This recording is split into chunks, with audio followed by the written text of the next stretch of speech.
चलिए हम देखते हैं वैदिक काल। सबसे पहली बात हम समझेंगे वैदिक काल कहते किसे हैं। वैदिक काल कहते किसे हैं, तो ध्यान दीजिएगा। वैदिक काल प्राचीन भारतीय संस्कृति का एक सबसे महत्वपूर्ण कालखंड है, सबसे महत्वपूर्ण कालखंड है। और ये काल 1500 बीसी से लेके 600 बीसी तक चला था।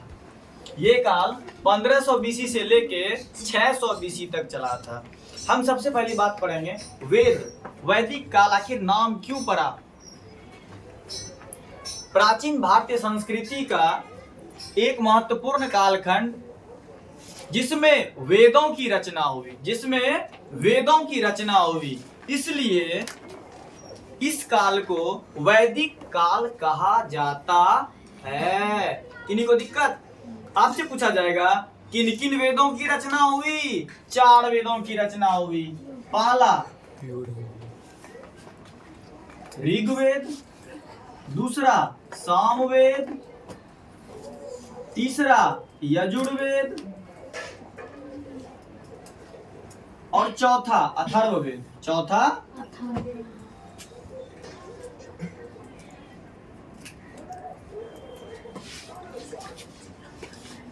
सब समझ गए? चलिए, बोला जाता है आखिर, और एक क्वेश्चन और आता है कि अगर 1500 से लेके 600 बीसी तक में वेदों की रचना हुई तो नाम पड़ा वैदिक काल। तो इसके जनक कौन थे? वैदिक काल के जनक कौन थे? तो बोला जाता है प्राचीन भारत में मध्य एशिया से आर्य लोग आए थे। मध्य एशिया से आर्य लोग आए थे, और वे जब आए थे तो वो खुद को श्रेष्ठ मानते थे। और बोला जाता है आर्य शब्द का मीनिंग होता है, मतलब होता है श्रेष्ठ या कुलीन। श्रेष्ठ या कुलीन मतलब उनको ऊंचे वर्ग के लोग बोले जाते हैं। समझ रहे हैं? आर्य लोग जो आए थे, और हाँ, आर्य जब आए थे तो वो संस्कृत जानते थे। आर्य क्या करते थे? संस्कृत जानते थे, और भारत के मूल निवासी संस्कृत नहीं जानते थे। और इसी वजह से आर्य लोग हम भारतीय मूल निवासियों को निम्न समझते थे, मतलब नीच समझते थे।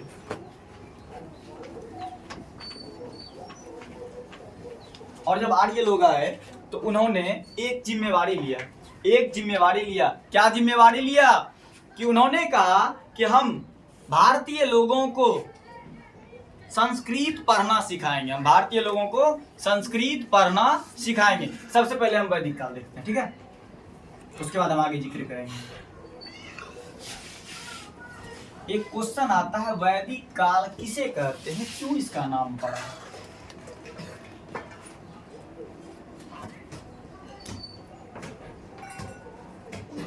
वैदिक काल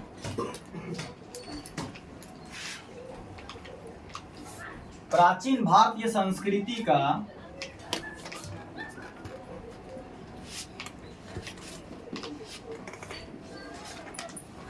एक महत्वपूर्ण कालखंड है। एक महत्वपूर्ण कालखंड है जिसमें वेदों की रचना हुई थी। जिसमें वेदों की रचना हुई थी। और वेदों की जब रचना हुई तो उस समय कौन थे? आर्य लोग थे। आर्य क्या जानते थे? वो किस वजह से श्रेष्ठ थे? क्योंकि वे संस्कृत जानते थे, और भारत के मूल निवासी लोग संस्कृत नहीं जानते थे। और वे आर्य भारतीयों को क्या समझते थे? निम्न समझते थे। भारतीयों को निम्न समझते थे। आपसे पूछा जाएगा आर्य कहां से आए थे? मध्य एशिया से। कहां से आए थे? मध्य एशिया से। भारत के नहीं थे ना, मध्य एशिया से आए थे। और जब आर्य भारत आए तो उन्होंने एक जिम्मेवारी लिया कि हम भारतीयों को संस्कृत बोलना सिखाएंगे। कौन? आर्य।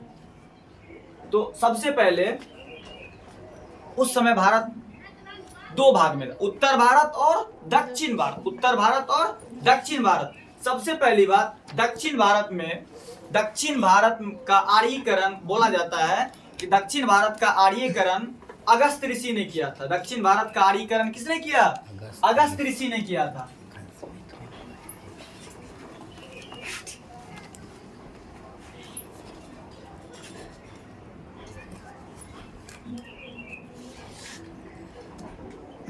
दक्षिण भारत का आर्यीकरण किसने किया था? अगस्त ऋषि ने। अगस्त ऋषि ने किया था। लेकिन जब बारी आई उत्तर भारत की, जब बारी आई उत्तर भारत की, जब बारी आई उत्तर भारत की, उत्तर भारत के एक राजा थे, उत्तर भारत के एक राजा थे, जिस राजा का नाम था राजा विदेह। राजा विदेह थे। उत्तर भारत के राजा उस समय कौन थे? राजा विदेह। और इन्हीं के दरबार में एक पंडित रहता था। इन्हीं के दरबार में एक पंडित रहता था, जिनका नाम था गौतम राहुगढ़।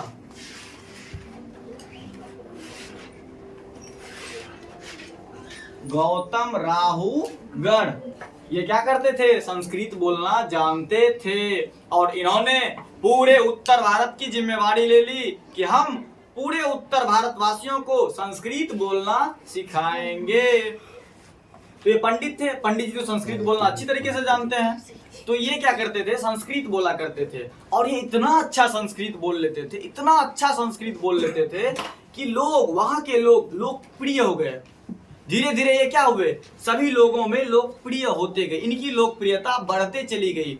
आप ही लोग सोचिए, अगर आप लोगों को इंग्लिश नहीं पता होगा, कोई बाहर से आया, अगर वो इंग्लिश बोलेगा तो आपको सुन के अच्छा लगेगा, लगेगा ना? और वो खुद को सुपीरियर समझेगा, खुद को वो बड़ा समझने लगेगा। उसी तरह से आर्य लोग संस्कृत जानते थे और भारत के मूल निवासी संस्कृत नहीं जानते थे, जिस वजह से वे लोग खुद को श्रेष्ठ और हम लोगों को निम्न समझते थे। समझ रहे हैं? और आर्य शब्द का उन्हीं लोगों ने बनाया होगा ना।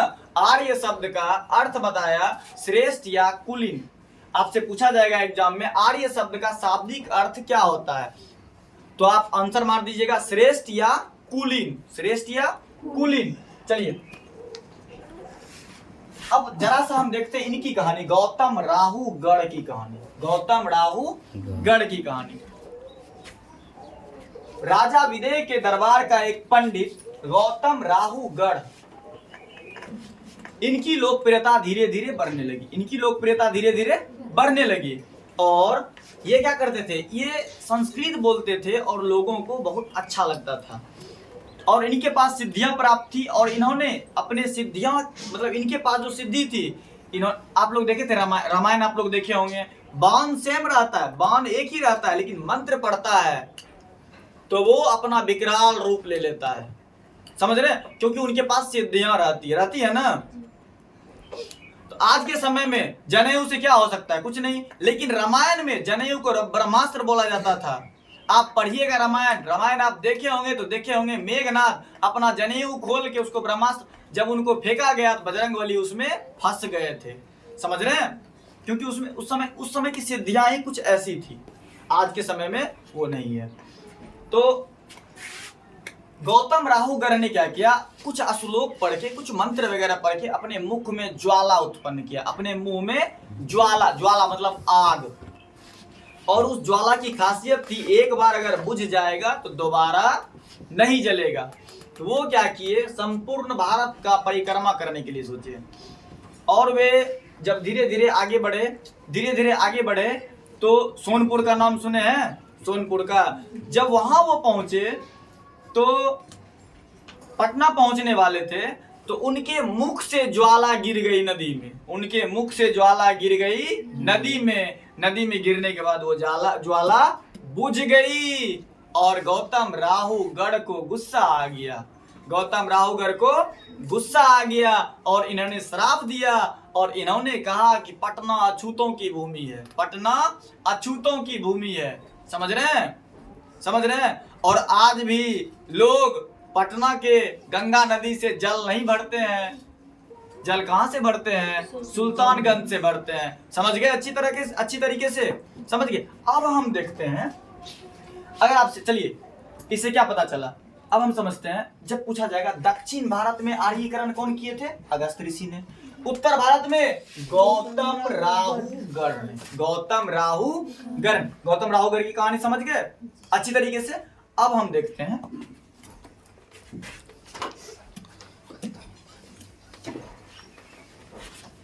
चलिए हम जब शुरू किए थे, आपको शुरुआत में बताए थे कि 1500 से 600 बीसी तक का कालखंड तो था, लेकिन ये कालखंड दो काल में था। ये कालखंड के भी दो कालखंड थे।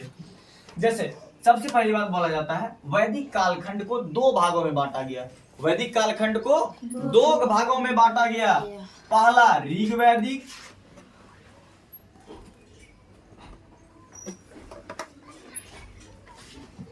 ऋग्वैदिक काल और दूसरा उत्तर वैदिक काल। दूसरा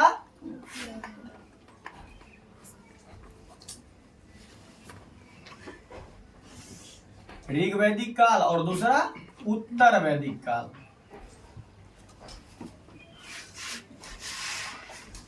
उत्तर वैदिक काल, आप लोग ध्यान दीजिएगा। ऋग्वैदिक काल सबसे पहले हम समझते हैं। ऋग्वैदिक काल जब भी पूछा जाएगा वैदिक काल के कितने भाग? दो भाग। पहला ऋग्वैदिक काल और दूसरा उत्तर वैदिक काल। ऋग्वैदिक काल चला था 1500 से लेके 1000 बीसी तक। 1500 से लेके 1000 बीसी तक, समझ रहे हैं? 1500 बीसी से, ये भी बीसी है, 1500 बीसी से लेके 1000 बीसी तक का कालखंड किसका रहा? ऋग्वैदिक काल का। और इसमें 3 वेदों की रचना हुई। इसमें 3 वेदों की रचना हुई। पहला ऋग्वेद, दूसरा सामवेद। टोटल वेदों की संख्या कितनी है? 4। लेकिन उत्तर वैदिक काल में 3 ही वेद की रचना हुई थी। तीसरा यजुर्वेद। तीसरा यजुर्वेद। और ध्यान दीजिए, इस तीनों की रचना कब हुई थी? एक 1500 बीसी से लेके 1000 बीसी में। और इनको कौन सा काल बोला जाता है? ऋग्वेदों की काल, ऋग्वैदिक काल कहा जाता है। और ध्यान दीजिएगा, आपसे एग्जाम में, और इस तीन वेद को क्या कहा जाता है? वेद त्रयी भी कहा जाता है। क्या कहा जाता है? वेद त्रयी कहा जाता है।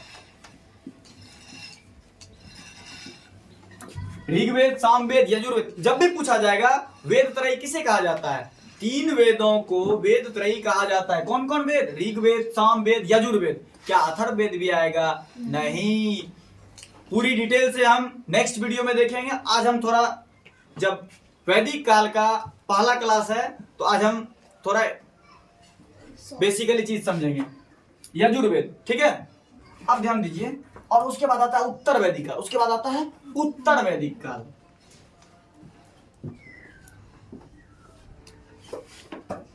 चलिए ऊपर वाला हम मिटा देते हैं। ऊपर वाला हम मिटा देते हैं।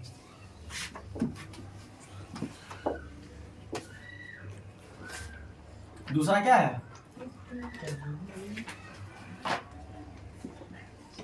उत्तर वैदिक काल।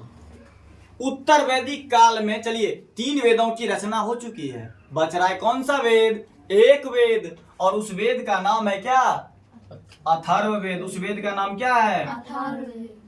अथर्ववेद। इनकी रचना और उत्तर वैदिक काल, चलिए वहां देखिए, 1500 से 1000 था ना? 1500 से 1000, ये काल चलेगा 1000 बीसी से 600 बीसी तक। 1000 बीसी से 600 बीसी तक। सिर्फ अभी हमको नॉर्मली रूप से समझना है ऋग्वैदिक काल क्या था, उत्तर वैदिक काल क्या था। समझ गए दोनों कालखंड? हम पूरी डिटेल से अगले वीडियो में समझेंगे। फिलहाल हम देखते हैं, फिलहाल हम एक चीज का जिक्र करेंगे। सबसे पहली बात, 4 वेद था ना? चारों वेद का अलग अलग मीनिंग है। चारों वेद का अलग अलग, चारों वेद में एक ही चीज लिखी हुई रहेगी? नहीं, चारों वेद में अलग अलग चीजों का वर्णन किया गया है। पहला क्या था? ऋग्वेद। पहला क्या था? ऋग्वेद। और दूसरा क्या था? सामवेद। अच्छे तरीके से समझिएगा और कभी आप नहीं भूलिएगा।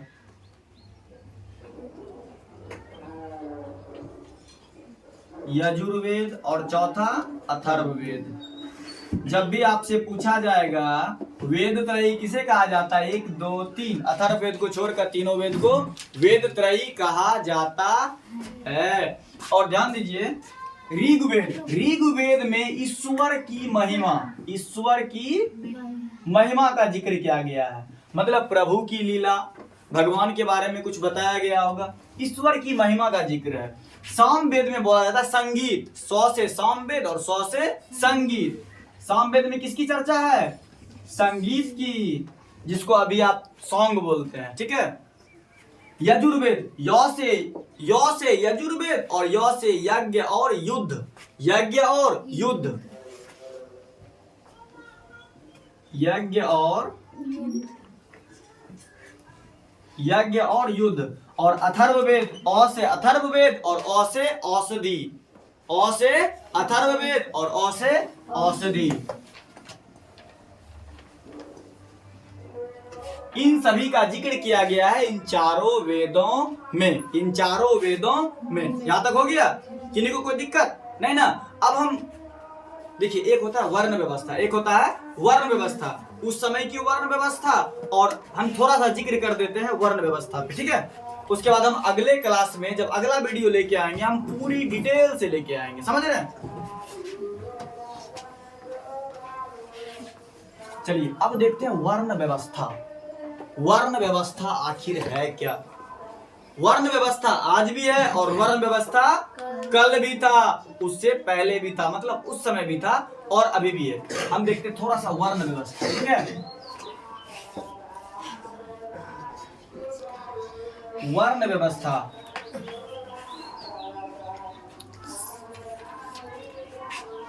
चलिए बोला जाता है पहले भी था। वर्ण कितने हैं, 4 वर्ण। वर्ण कितने हैं, 4 वर्ण। और मैं स्पष्ट रूप से बता देता हूं, ये वीडियो किसी को ठेस पहुंचाने के लिए नहीं है। हो सकता है किन्हीं को बुरा लग जाए, हो सकता है किन्हीं को बुरा भी लग जाए, लेकिन हमारा इस वीडियो का एक ही मकसद है कि हम वैदिक काल को अच्छी तरीके से समझा सकें, समझ रहे हैं। किन्हीं की आस्था को ठेस पहुंचाने का मकसद नहीं है। वर्ण व्यवस्था पहले 4 वर्ण था, पहले, आज भी है। वर्ण में बोला जाता है ब्राह्मण, क्षत्रिय, वैश्य और चौथा था शूद्र। ब्राह्मण, क्षत्रिय, वैश्य, शूद्र, ये 4 वर्ण थे, समझ रहे हैं आप लोग। बोला जाता था पहले वैदिक काल में, बोला जाता था ये 4 वर्ण, समझ रहे हैं, ये चारों वर्ण।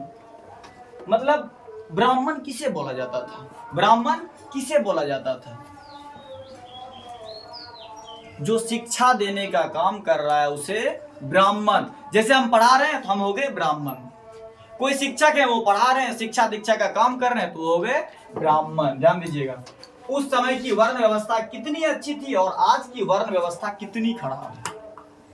किन्हीं को कोई दिक्कत।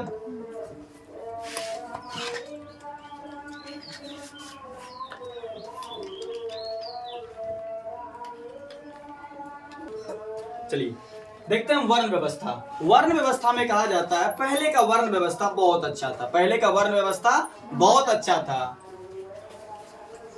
पहले बोला जाता ब्राह्मण, जो शिक्षा देने का काम कर रहा है, जो शिक्षा देने का काम कर रहा है उनको ब्राह्मण बोला जाता था, समझ रहे हैं। शिक्षा देने वाले को ब्राह्मण।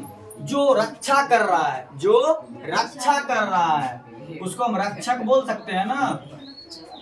जो रक्षा करता है उन्हें हम क्षत्रिय बोलते हैं, कोई दिक्कत नहीं ना। और तीसरा आता है वैश्य।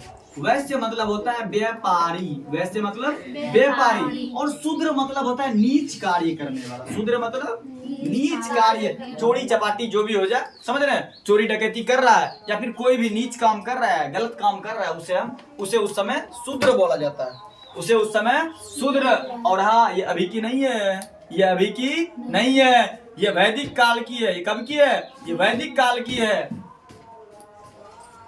ये कब की है? वैदिक काल की। उसमें भी कौन सा वैदिक काल? ऋग वैदिक काल। वैदिक काल दो भाग में था ना, पहला ऋग वैदिक काल और दूसरा उत्तर वैदिक काल। ये ऋग वैदिक काल की कहानी है, अभी का मत समझिएगा। लेकिन अभी क्या है, उस समय देखिए जो शिक्षा दे रहा है ब्राह्मण, जो रक्षा कर रहा है। जैसे कोई मान लिया जाए कि थोड़ा देर के लिए 1 2 3 4, एक घर में 4 भाई है, एक घर में 4 भाई है, 4 लोग हैं।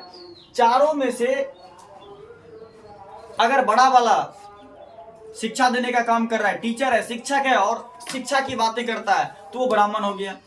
उससे जो छोटा है, अगर वो सीमा पर है, अगर वो आज के जमाने में क्षत्रिय किनको कहा जाता है पता है? जो मतलब मूल शब्द में क्षत्रिय उनको बोलना चाहिए जो सीमा पर है, जो सीमा पर है। क्षत्रिय जो रक्षा कर रहा है। आज हमारी रक्षा कौन कर रहे हैं?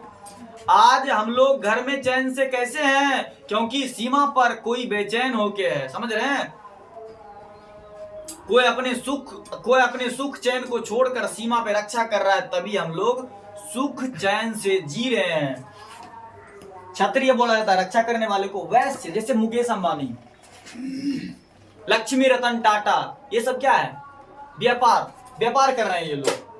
अडानी, गौतम अडानी, ये सब क्या? व्यापार। वैश्य किनको बोला जाता है? जो व्यापार कर रहे हैं। और शूद्र उसको बोला जाता है जो नीच काम कर रहा है, चोरी कर रहा है या फिर कोई भी नीच काम कर रहा है, उसे शूद्र बोला जाता था। और उस समय एक घर में चारों वर्ण के लोग रह सकते थे। उस समय एक घर में चारों वर्ण के लोग रह सकते थे। लेकिन अभी क्या है? अभी अगर कोई ब्राह्मण है, अगर कोई, देखिए इधर भी है और इधर भी है। ये था कर्म के आधार पे, ये वर्ण व्यवस्था किस पे था? कर्म के आधार पे। और इसको कर दिया गया उत्तर वैदिक काल से, समझ रहे हैं? अभी सिर्फ हम आपको परिचय बता रहे हैं। अगला वीडियो में जब लेके आऊंगा तो उसमें बताऊंगा किसने किया, क्यों किया, समझ रहे हैं? कर्म के आधार पे, और दूसरा था अभी कर दिया गया जन्म के आधार पे, समझ रहे हैं? अभी देखिए, अभी भी है 4 वर्ग: ब्राह्मण, क्षत्रिय,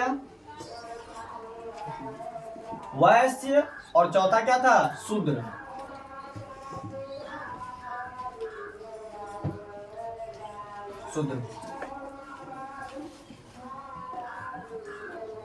अभी अगर कोई ब्राह्मण है, पहले था अगर कोई ब्राह्मण है, शिक्षा दीक्षा दे रहा है, अगर उसका बेटा चोर निकल गया तो उसको शूद्र बोला जाता था, समझ रहे हैं? नीच काम करने वाले को शूद्र बोला जाता था। लेकिन अभी ब्राह्मण का बच्चा चोरी करे, डकैती करे, रेपिस्ट हो जाए, फिर भी उसे ब्राह्मण ही कहा जाएगा, है ना अंतर? क्षत्रिय का बच्चा अगर शिक्षा दे रहा है तो भी वो क्षत्रिय ही कहलाएगा, समझ रहे हैं? अगर वो रक्षा कर रहा है तो भी क्षत्रिय, शिक्षा दे रहा है तो भी क्षत्रिय, चोरी चपाटी कर रहा है तो भी क्षत्रिय, किसी प्रकार का कार्य कर रहा है तो भी वो क्षत्रिय ही कहलाएगा।